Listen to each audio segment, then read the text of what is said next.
श्री सीताराम। श्रीमद् भगवद गीता अध्याय 2 श्लोक क्रमांक 30। यहाँ श्री भगवान आत्मा देह देही शरीर शरीरी का जो प्रकरण चल रहा था उसको समाप्त कर रहे हैं।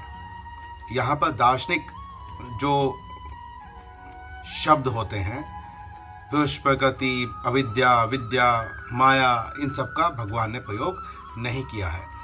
यहाँ पर सत असत का भी प्रयोग भगवान नहीं कर रहे हैं। उन्होंने कहा देह देही, शरीर शरीरी, अर्थात देह को धारण करने वाला देही, शरीर को धारण करने वाला शरीरी। जो शरीर है वह, उसको हम आज मिथ्या कहते हैं क्योंकि वो नित्य नहीं है, अनित्य है, असत है। वो जो शरीर या शरीरी है उसको भी शरीरी या देही इसलिए कहा गया है क्योंकि उससे आप समझ सके कि वहाँ पर आत्मा का वर्णन किया गया है।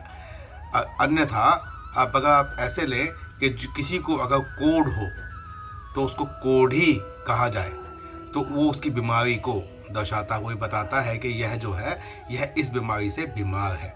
तो आत्मा को देही कहना या शरीरी कहना भी एक तरीके से असंगत ही है। परंतु गीता शास्त्र ऐसा शास्त्र है जो सभी को, कोई बहुत ज्ञानी हो या बहुत ज्ञानी ना हो, सभी को अपनी बात को आसानी से समझाने के लिए भगवान ने यहाँ पर कहा है। भगवान ने यह गीता शास्त्र जो गीता गाई है यह अर्जुन के लिए नहीं गाई है, क्योंकि अर्जुन तो भगवान के सामने बैठा है, वो तो वैसे ही मुक्त हो जाएगा। ये हम जैसे तुच्छ जीवों के लिए भगवान ने गीता गाई है। तो यहाँ पे भगवान कहते हैं देही नित्यम अवध्योयम। इसका ऐसे हमको संधि विच्छेद करना चाहिए। देहे सर्वस्य भारत। जो देही है अर्थात आत्मा, वो नित्यम अवध्य है, उसका वध नहीं हो सकता। अब अवध्य जो शब्द है उसके भी दो अर्थ होते हैं। एक अर्थ होता है कि जिसको मारना नहीं चाहिए अर्थात जिसका वध नहीं करना चाहिए, उसमें हम गौ माता को लेते हैं। गौ माता की हत्या वध नहीं करना चाहिए, इसीलिए हिंदू सनातन धर्म में गौ को माता माना जाता है। गौ माता में सभी भगवानों का वास है ऐसा कहा जाता है, उसकी पूजा की जाती है। परंतु आत्मा के साथ ये अवध्य शब्द इसलिए आया है कि ऐसा नहीं है कि आत्मा को मारना नहीं चाहिए, उसका वध नहीं करना चाहिए। यहाँ पर यह कहा गया है कि उस आत्मा का वध किया ही नहीं जा सकता। ये पीछे श्लोकों से आप और हम देखते आ रहे हैं कि वहाँ पर जो उसको अविनाशी कहा गया है तो उसका वध हो ही नहीं सकता। लेकिन देहे सर्वस्य भारत अर्थात जो शरीर है उसका सभी प्रकार से नाश होता ही है। वो प्रतिक्षण अपनी अवस्था को बदलता है, वो मृत्यु के समीप जाता है। यह जो देह है यह एक कर्म करने का साधन मात्र है। वो जो कर्म करने का, जिससे लोक का कल्याण हो, ऐसे कर्म करने के लिए शरीर हमको मिलता है। परंतु अज्ञान कहें, अविद्या कहें, अभिमान कहें, मोह कहें, जिस भी कारण से मनुष्य लोक कल्याण के कर्म करना बंद कर देता है।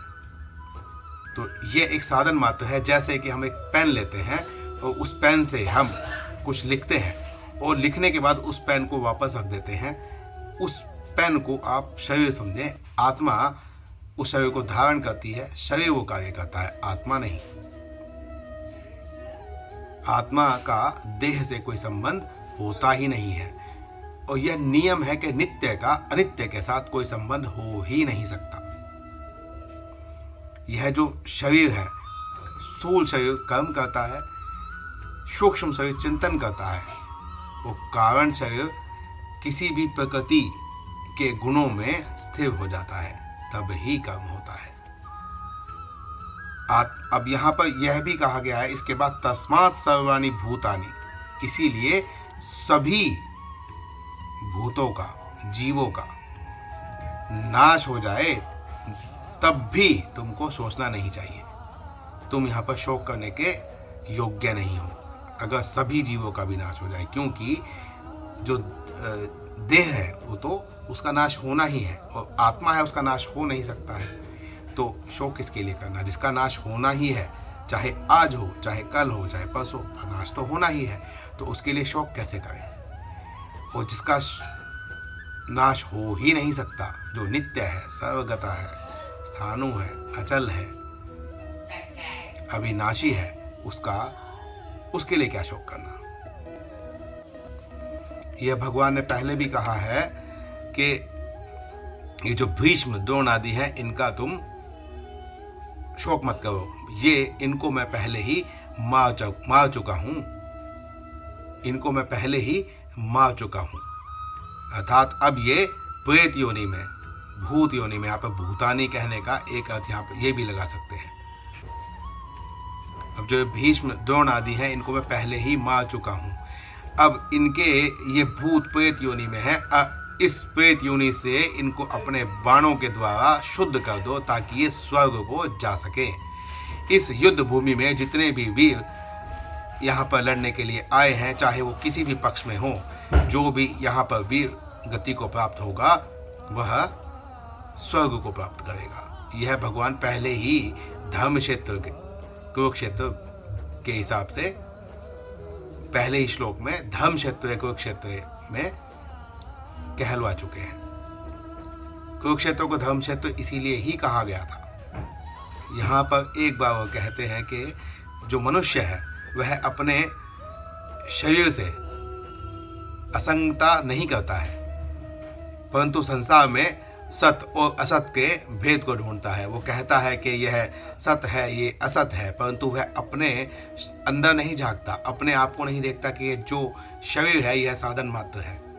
इसीलिए इसको ही कहा जाता है कि जैसे किसी ने 6 जो दर्शन है हमारे उसकी पढ़ाई कर ली, उसको सीख लिया है, तो वो कह देता है कि अहम ब्रह्मास्मि, मैं ब्रह्म हूँ। परंतु क्या वो उस स्थिति में है? क्या वो अपने शरीर में को असत और आत्मा को सत मान रहा है?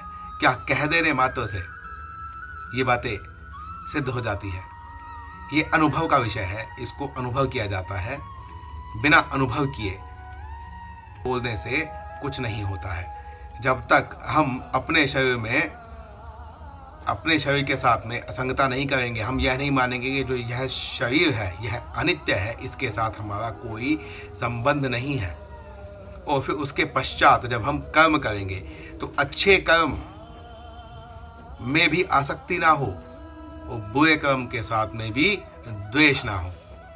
जब हम द्वेष और आसक्ति इससे ऊपर निकल जाएंगे तब हम एक अवस्था को प्राप्त होंगे और वहाँ से भगवान के श्री चरणों में शरणागति की भीख मांगेंगे। भगवान से इस आत्मा का नित्य संबंध है तो यह उस परमात्मा के साथ ही नित्य संबंध में रहती है, इस शरीर के साथ में नहीं। इसीलिए हमको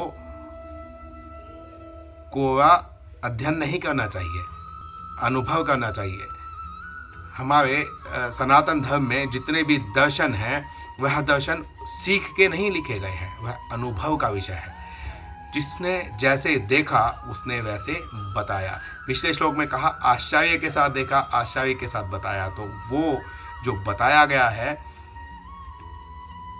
उसको सुनने के बाद भी हम उस अवस्था तक नहीं पहुंच सकते हैं, क्योंकि गुरु और गोविंद में यदि श्रद्धा नहीं है। पिछले श्लोक में आपने सुना, तो सभी सुनने से, देखने से, बताने से नहीं जान सकते हैं। यह अनुभव का विषय है। जब तक अनुभव करने का प्रयास नहीं किया जाएगा तब तक हम इस आत्म तत्व को जान नहीं सकते हैं।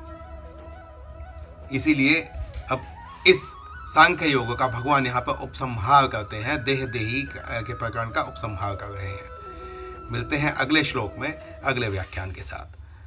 श्री सीताराम।